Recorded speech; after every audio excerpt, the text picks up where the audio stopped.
Shot won't go. Germain is there in too tight for the follow.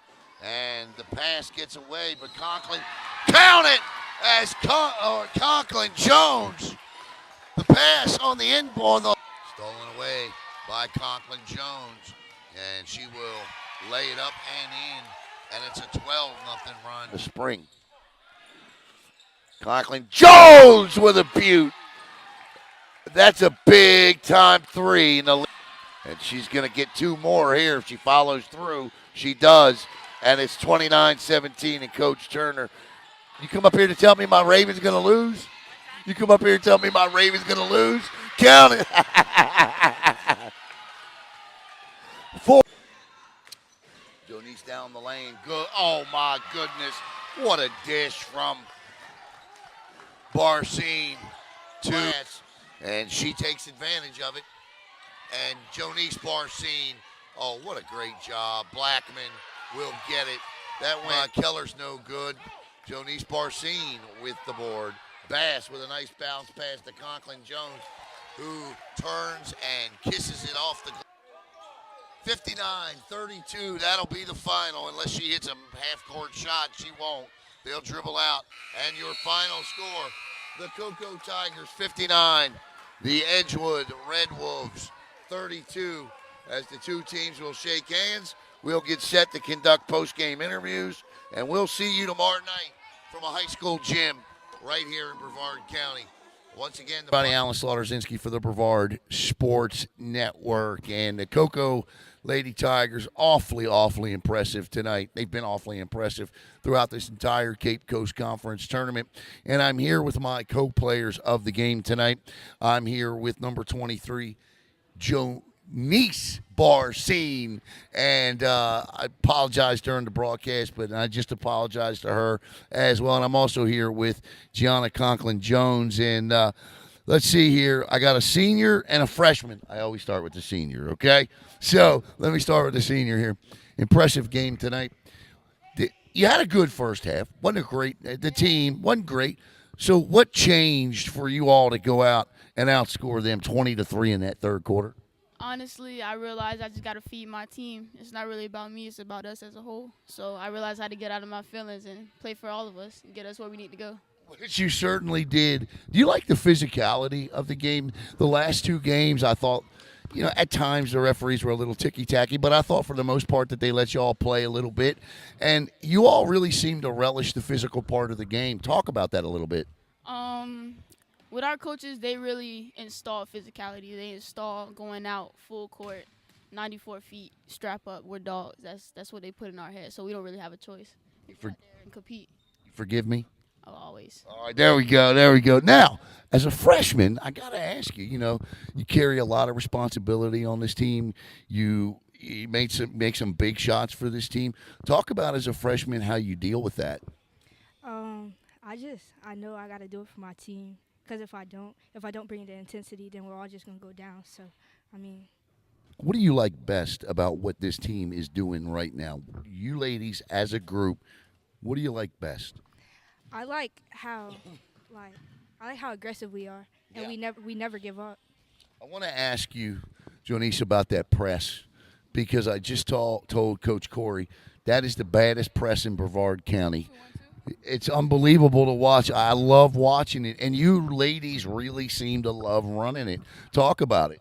2-on-2, he just recently put that in, actually, and ever since then it's just been a go-to. We realize how hard it is for teams to figure out get them going. So we just like to apply pressure, and that's the best pressure. And it worked, because it's what really jump-started that quarter. Now, how about you for the physicality of, the way you all play? Talk a little bit about that. Our team, Coco, is known as a physical team. Right. So, we just got to go out there and be physical, or, what are we without physicality? That's right. Now, let me ask you, too, the schedule this year, tough. You've played some tough teams this year. How has it prepared you for this part later in the season? In the start of the season, we were kind of slacking a little bit. But I feel like as we played tougher teams, we realized how good of a team we can be. And I just feel like we got it. We clicked. Yeah, you're right. Final question for the senior over here, Jonise. You played some tough teams this year. Obviously, in basketball, the better you get as the year progresses. This team seems to fit that mold a little bit. Obviously, if I ask you what the goal of this team is, everybody's going to say a state championship. But how does this team, which I believe is capable of reaching Lakeland, get there? Honestly, we just got to continue to trust each other. We got to play each other's game. We got to keep our defense. Defense wins games. And if we don't keep our defense, then we're not Cocoa. Well said, and our players of the game, our Riches Auto Tech players of the game tonight, number 23, the senior Jonise Barcene, and number 24, the freshman guard Gianna Conklin-Jones. For these two great student athletes, I'm Alan Slaughter-Zinski for the Brevard Sports Network. All right, ladies, stand in front. Here with the winning head coach of the North Cape Coast Conference champion Cocoa Tigers, Brian Waritay. Coach, first of all, congratulations on the victory here tonight. First thing I want to ask you is the difference between your basketball team in that first half and your basketball team in that second half. Man, the intensity, the certain level of urgency you have to play with against good teams, right, against teams, period. And in the first half, we had that at times. Second half, much more consistent with our urgency. And that played into everything. We're more urgent going after rebounds. We're more urgent getting to the spot. We're more urgent with the trap or attacking the basket, whatever the case may be. And so urgency is a huge part of it. Those girls went out there and competed. They were all aligned and locked in together. The five made a fist, man. They were much stronger together. Coach, the thing that impressed me about your team tonight was that press. And I talked to Jonise about that. And she told me that it's something that you recently installed. Well, they seem to really be taking to that, and they played it well tonight. I don't have the numbers, but I'd be willing to bet it probably accounted for close to 20, 25 points tonight. Talk about that press. Man, we just wanted to make the other team uncomfortable. If we could shift it to make it to where they have to think more but play fast at the same time, there are some teams that aren't equipped to do that, or the teams that are equipped to do that, they make mistakes too. So our goal was to put that in, to just really make it something that they haven't seen as often, just something a little unique, but also something that can really put pressure on them to make quick decisions under pressure. You and I talked back in the spring about coming in with a team that's senior-laden, 6 seniors on this team. Jonise, leads the charge there, and it's a great group of girls overall thus far to this point of the season, with still a lot of season left to go. Where are you? Where would you say you are? Man, I'm excited because we haven't peaked yet. Right. Man, I think we're in that crescendo right now. We had a tough 4-game spell there in December. Man, and coming out of that Tampa tournament, we were really excited because we had really found some things that worked, and then we started to put into play and add to it. And that's one of the great things about it is it's not a sprint, it's a marathon, man. And we're nearing the end of the race. And I'm excited because these girls, like I said, it's clicking, man. They're starting to figure it out and see it.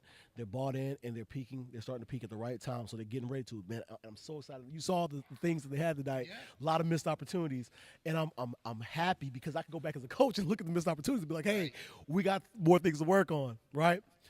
So that's a great thing. To be even better, averaging 50 points a game. That's a pretty stout offense, and you see the way they crash the boards and the way they love to play that physical brand of defense. And as long as the officials do what they're supposed to do out there, a lot of times letting them play like they have been, it works out well for a team like Cocoa, especially with that tough defense they have. Coach, I'll ask you about this. I'm going to assume it's going to be Palm Bay in the South.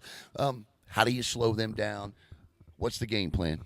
Man, anytime you have a team like that, you got to play. You got to do the little things really well. I mean, you can't fall asleep on boxing out. You can't have a slow closeout. You can't jog over to the rotation. You've got to do all those little things really well. That way, you do the basics really well, and then you give yourself an opportunity. Then you also got to take them out of what they like to do. Because they're really efficient, they're really good at what they do, you got to make them do something that they haven't seen or they're not used to. You got to make it a little unique on them. And so we're going to figure out a way to just approach them differently. And even if it's just a matter of fact of just playing our brand of basketball, but in a way that they haven't seen before, maybe that will be it. But, man, I'm excited because we all get to find out on Monday. That's exactly right, and we'll be there to bring it to you live right here on Brevard Sports Network. The Cape Coast Conference Girls overall championship, and then or immediately after the boys will follow. The Tigers currently right now 7th in their region. They occupy a playoff spot. Playing Palm Bay on Monday can only help build those point totals up. And because with strength of schedule, they've already played a tough schedule this year, and it gets a whole lot tougher Monday night. It'll be fun to watch. Tune in right here on BSN. The Cocoa Tigers are the girls' North Cape Coast Conference champs. For head coach Brian Waritay, I'm Alan Slaughterzinski for the Brevard Sports Network.